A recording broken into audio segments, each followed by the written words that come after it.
మేడారం సమ్మక్క సారలమ్మ జాతరల మరి ఏర్పాట్లు ఎట్లెట్లున్నాయి, ఎట్లా చేసిర్రు, సౌలతులు చక్కగానే ఉన్నాయా? అన్ని అరుచుకునేందుకు ఏడదాకా వచ్చినామంటే గుడి పెద్దను కలుసుకుందామని వచ్చిన. ఈవో సార్ అంటారు ఈయనను. సార్ నమస్తే. ఏమేమి ఇక చెప్పాలి, ఇక మొత్తం ఏడు దాకా వచ్చినాం మేము. ఏర్పాట్లు ఎట్లున్నాయో తెలుసుకుందానికే వచ్చినాం. ఇది ఇప్పుడు ఈ నెల రేపటి నుండి జాతర ప్రారంభం కాబోతుంది.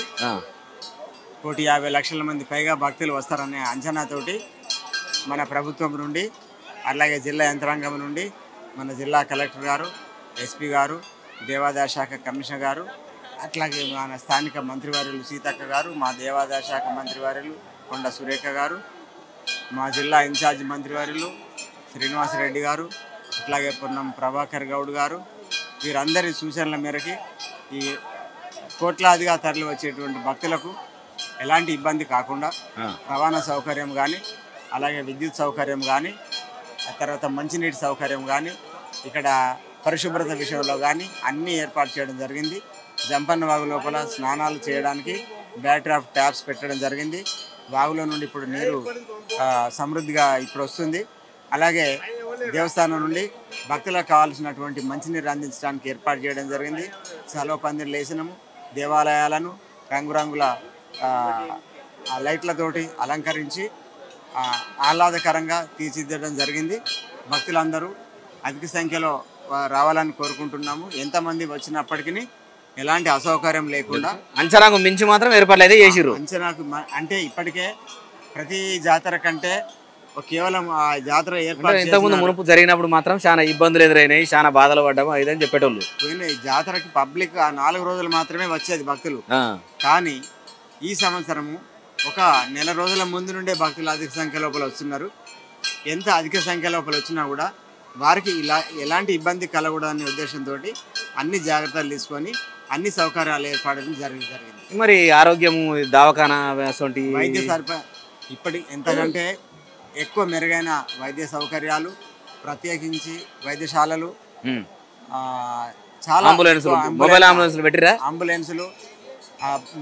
ఇప్పుడు అంటే ఇన్పేషెంట్స్ కూడా ఉండడానికి కావాల్సినటువంటి సౌకర్యాలు, ఆ రకరకాల స్పెషలైజేషన్ వైద్యం కూడా అందించడానికి మా జిల్లా యంత్రాంగం నుండి జిల్లా మెడికల్ అధికారి గారు ఇక్కడే ప్రత్యేకంగా వారి బృందాలతోటి స్పెషలిస్టులతో కూడా ఏర్పాటు చేయడం జరిగింది. ఎలాంటి ఇబ్బంది లేకుండా భక్తులకు సౌకర్యవంతమైన దర్శనం కలిగించడానికి జిల్లా యంత్రాంగం నుండి అన్ని చర్యలు చేపట్టడం జరిగింది. ఇంకో ముచ్చట ఏంటంటే ఇక మన ఈడ జాతర ఎప్పుడు సురువు అవుతుంది, ఎప్పటి నుంచి ఎట్లా జరుగుతుందని రేపు మంగళవారం 20వ తారీఖు, 21 బుధవారం రోజున కన్నెపల్లి నుండి సారలమ్మ అమ్మవారు, అలాగే పూనుగండ్ల నుండి పడిద్దరాజు స్వామి వారు, కొండాయి నుండి గోవిందరాజు స్వామి వారు, ఈ ముగ్గురు దేవుళ్ళు వచ్చి మేడారం చేరుకొని సమ్మక్క పూజా మందిరం లోపల అమ్మవారికి పూజలు జరిపించి గద్దెపైకి చేరుకోవడంతో ఈ యొక్క మహాజాతర ఘట్టం ప్రారంభమవుతుంది.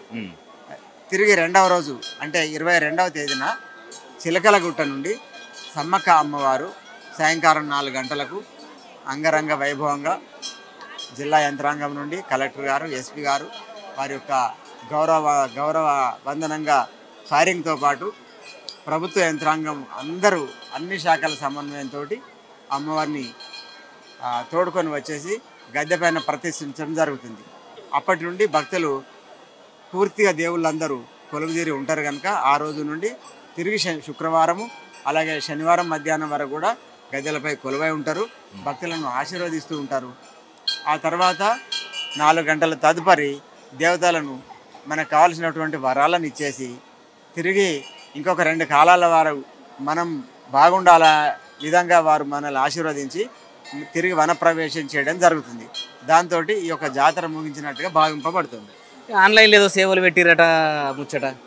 అయితే మనకు లక్షలాదిగా తరలి వచ్చేటువంటి భక్తులు కొంతమంది అలాంటి ఎక్కువ ఒత్తిడి లోపల మేము రాలేము, కానీ మా మొక్కులు అమ్మవారికి చేరాలని ఎవరైతే భావిస్తారో వారికి ఆన్లైన్ ద్వారా వారి తూకానికి సంబంధించి వారు 50 కిలోల బరువు ఉంటే ఆ 50 కిలోల బరువు బంగారం సమర్పించే ఆనవాయితీ ఉంది కనుక ఆ బంగారానికి బదులు దానికి తగు మూల్యం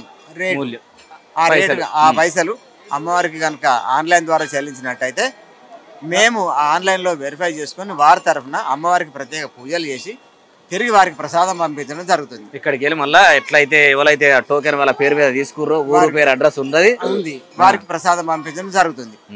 అలాగే ఒకవేళ ఇక్కడ వాళ్ళు ఏమి లేకున్నా కూడా మాకు అమ్మవారి ప్రసాదం కావాలనుకుంటే వారికి కూడా ఆన్లైన్లో అప్లై చేసుకుంటే ఇదంతా ఆర్టీసీ వారి, తర్వాత మీసేవ వారి, తర్వాత తపాలా శాఖ వారి సహకారంతో, మన దేవాదాయ శాఖ ఇతర శాఖల సమన్వయంతో వారికి భక్తులకు ప్రసాదం కూడా పంపించేటువంటి మహా అవకాశాన్ని కల్పిస్తున్నాము.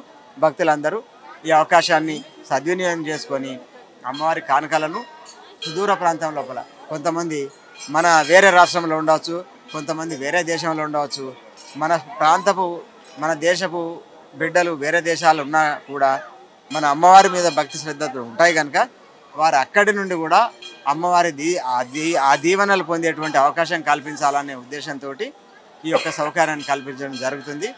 కనుక ప్రపంచం లోపల ఉండేటువంటి సమ్మక్క సారలమ్మ భక్తజనులు ఎక్కడున్నా కూడా వారి యొక్క అవకాశాన్ని వినియోగించుకొని అమ్మవారి ఆశీస్సులు పొందాలని కోరుకుంటున్నాం. బస్సులు ఎక్కడెక్కడికి వస్తున్నాయి, ఎన్ని దిక్కులు?